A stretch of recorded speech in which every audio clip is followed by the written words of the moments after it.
we meet at a very dangerous moment in our history and in the history of the world to address you on the subject of implications of a Zionist-Israeli attack on Iran, which now appears to be not only fairly certain, but also just around the corner. We say that Israel wants to attack Iran because Israel ultimately wants to rule the world. Because the Zionists want to rule the world. Because the Judeo-Christian Zionist European Alliance wants to deliver to the state of Israel the status of ruling state in the world. That's why we believe all these wars are taking place. And so this is why they want to attack Iran. You have the right to wage war against the people unjustly. And so an attack on Iran would be unjust war. But I want to say something more. To those who are beating the drums of war in the Arab world and who are looking forward to the attack on Iran, that you are beating the drums of unjust war. And when the attack takes place, you will be committing the same sin as supporters of the war, as those who are themselves perpetrating the war. And shame on you! Shame on you, we say to you, straight to your faces, from here in Malaysia, that if you support the attack on Iran, you are supporting unjust war. You are yourselves a party of dhulm. And Allah does not provide guidance to the people who commit dhulm. One of the reasons why many Arabs, not all Arabs, but many Arabs are beating the drums of war, looking forward to an attack on Iran, is because Iran is Shia. They hold the view that Shia are kuffar, and hence it is permissible to launch war on the kuffar, the disbelievers. How can you come to this conclusion that the Shia are kuffar? If the Shia are kuffar, then there must be some ijma' or consensus of opinion on that subject. That consensus has never been achieved in 1400 years. As a consequence, we say it is too late in the day now for you to come with any manufactured arguments declaring the Shia to be kuffar. The drum beating against the Shia and the attack which is about to be launched on Iran is located in a larger framework in which those who are waging war on Islam are seeking to do something that will function as a catalyst for creating Sunni-Shia civil war in the world of Islam. Sunni-Shia civil war would be something that would be massively beneficial for Israel. Number one, Sunni-Shia civil war will make Islam look negatively, a negative image in the world, at a moment when Islam is center stage in the attention of the whole world. Number two, Sunni-Shia civil war in Islam, Sunni versus Shia, would function as a diversion, diverting attention, both Muslim and non-Muslim attention, away from the plans of the Zionists to rule the world. Thirdly, Muslims fighting against themselves will obviously lead to a loss of power. Our power will decrease, and that will be strategically advantageous for Israel. War on Iran obviously is going to impact on the world economy. Number one, on the price of oil. not only because Iran is a major supplier of oil, but also because Iran is located in that basin that the Iranians call the Persian Gulf and the Arabs call the Arab Gulf, and they're still fighting over the words.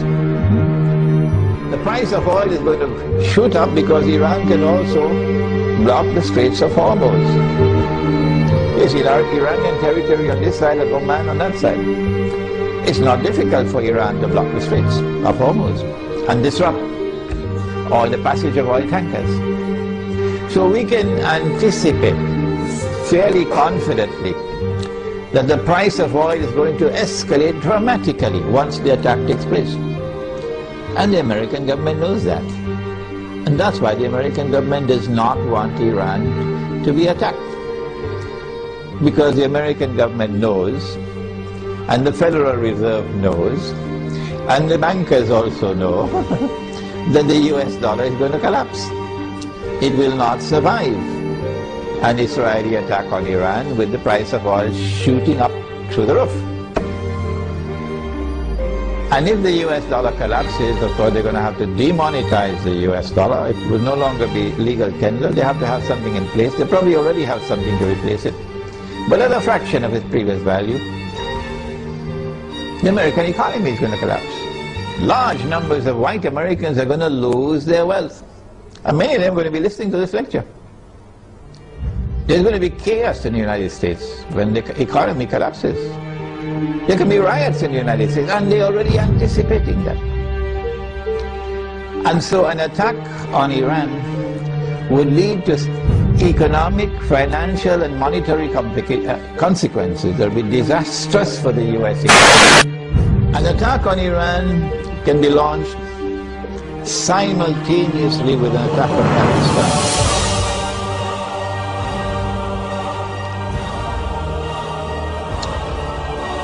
The purpose would be to eliminate Pakistan from the nuclear club. And it is time for Muslims around the world to recognize, including Muslims in Iran, that Israel's most strategic partner, most strategic ally in the world today, after the United States, is India, with Saudi Arabia neck and neck behind India. And so, not only must India be involved in the attack, but also when the attack takes place on Pakistan, and if it succeeds, then in the sequel it is India who must now control the region on Israel's behalf.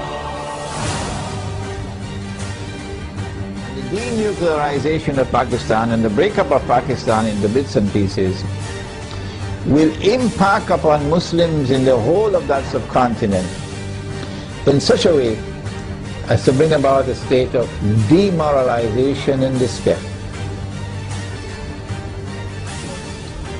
and send shock waves to Muslims in the rest of the world. That one of the largest Muslim communities around the world, in India, Pakistan and Bangladesh, have now come under the foot of Hindu India. So India will rule the entire South Asia with NATO in control in Afghanistan for the United States of America. Israel will attack Iran in order to commence wars that she hopes will follow one after the other. As soon as Israel attacks Iran, the first implication is that Iran is going to attack Iraq. And Iran is strategically poised, advantageously poised, to attack the United States in Iraq. That Iran is also likely to attack Bahrain. And it should not be difficult for Iran to take Bahrain. Bahrain cannot stand up to an attack from Iran. Bahrain is just across the water from Iran. I am suggesting to you that Iran is going to attack and take Bahrain.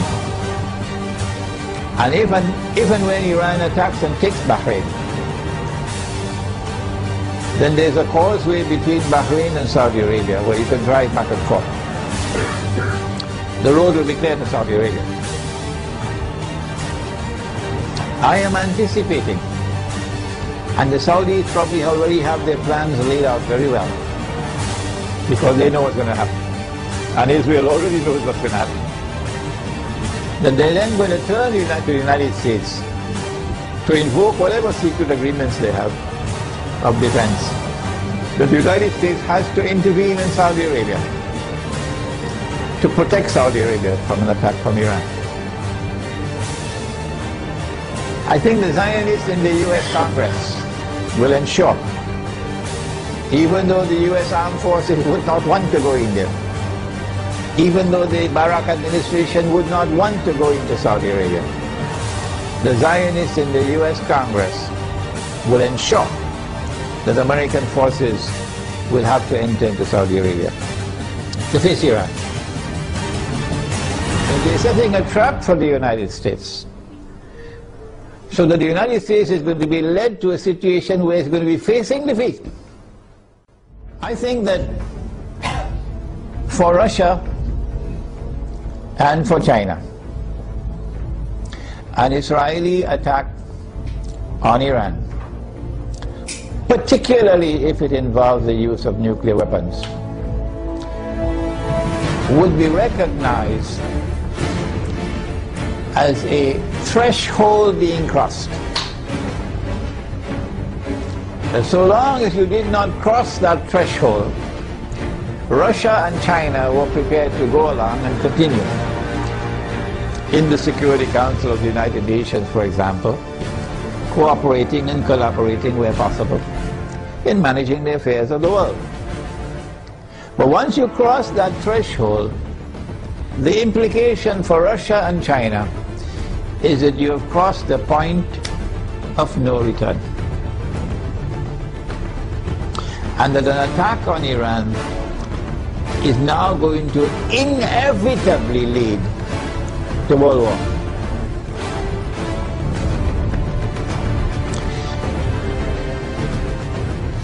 That after Iran and after Pakistan and after the Arabs, the Zionists are going to turn on China and Russia to make sure that China and Russia also bend down their knees and accept Israel, so that Israel can become the ruling state in the world. So Russia and China would know, today it's them, tomorrow it's us. And they're not going to wait until tomorrow to recognize that. The minute Iran is attacked, they will recognize that the threshold has been crossed and that we are now moving inevitably towards nuclear war. Russia and China acted strangely on Libya. You remember? When the vote came to the Security Council, they abstained, knowing full well that if they abstain, the resolution will be carried, and that is the end of Gaddafi and end of the Libyan government. Why did they do that? I felt that perhaps they knew what the plan was, and they wanted to let the Western world, NATO, to sink deeper and deeper into a quagmire, you know, like shifting sands, you can't get out. So eventually they will end up in the graveyard, and only then will Russia and China attack them. How are Russia and China responding to Syria at the moment? How will Russia and China respond to an attack on Iran and on Pakistan? My understanding is that Russia and China are going to be quite different in the way they have behaved so far in international affairs. Quite different once the attack on Iran takes place. And so we will be heading ultimately towards World War.